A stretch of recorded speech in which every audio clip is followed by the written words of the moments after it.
Hello and welcome. Today is May 22nd, and this is Mayor Alanna Hnatiw from Sturgeon County Council Chambers, just bringing you a local update.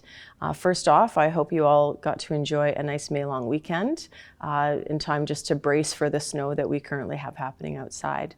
But it was nice as I got out and about in the county to see people out enjoying the nice weather, but also observing physical distancing and supporting local businesses. So thank you for those of you that were able to take part locally over the May long weekend. We're also 2 weeks into the provincial relaunch strategy of Phase 1, so I certainly enjoyed a trip to the hairdressers. I'm sure many of you have. The COVID impact on municipalities is also still remains to be seen as we balance safety and the gradual reopening of business resumption on a daily basis. But this does pose many questions for municipalities as well. And although both provincial and federal governments are working to have significant resources to support the recovery of COVID to the economy, we do feel that municipalities are best at knowing what fits their specific community needs. And so therefore, we have struck our recovery task force, and we will be announcing the names of those members very soon. Also, one thing that we need to consider in business resumption are our capital spending plans. Often in times of soft economics, there's an opportunity for there to be some competitive pricing. So we do need to look at what our priorities are going forward and make some very strategic spending decisions around where it makes sense to invest in this downturn in the economy. For example, tender quotes can be quite competitive, so we are undertaking some front office safety improvements, as well as an update to the sound system in council chambers, since most of our staff are still working from home. So we will proceed to consider the municipal budget and make decisions as we need to.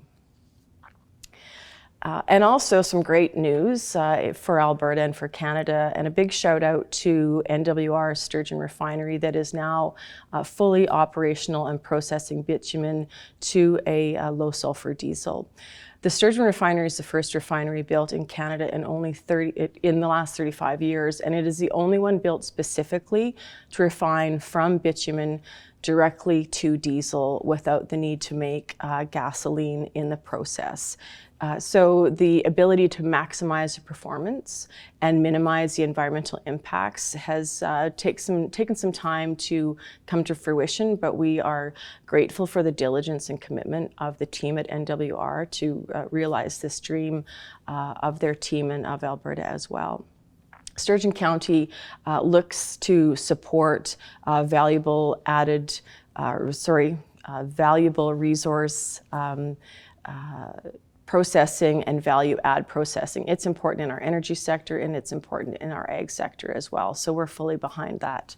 And Sturgeon Refinery is not only good for the county residents, it's actually good for all of Alberta and all of Canada. There will be some significant tax payments. A small portion of that goes to the municipality, but the majority of that goes to the provincial and federal government. And so that is something that all of Canada has the opportunity to benefit from. This project represents also a significant investment in Sturgeon County and Alberta in what has been traditionally an exported feedstock. So for those at Sturgeon Refinery, you have been down a long road.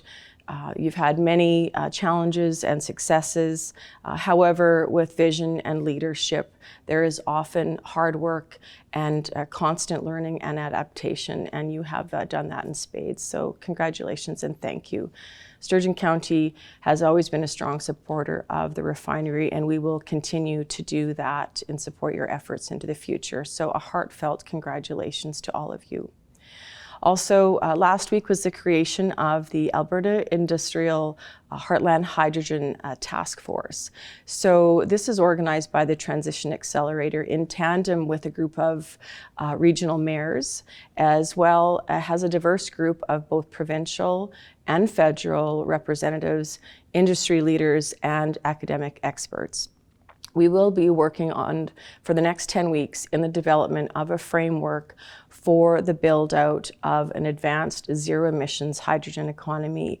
And just to identify where the opportunities are for using hydrogen, what the new business model might look like, and how investments around infrastructure and technology deployment need to be made so that we can provide an economically and environmentally sustainable energy product in a changing world.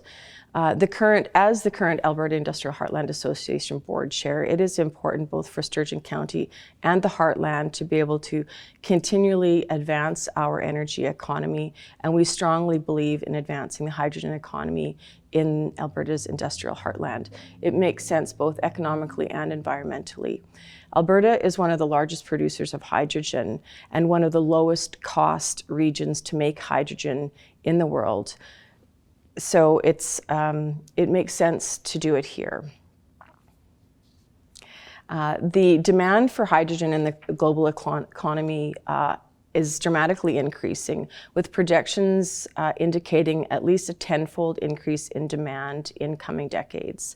So advancing the hydrogen economy in the region is only the first step in creating a vision for how Alberta can use and supply the world with zero emission fuel and secure a strong future for itself and Canada on the global market.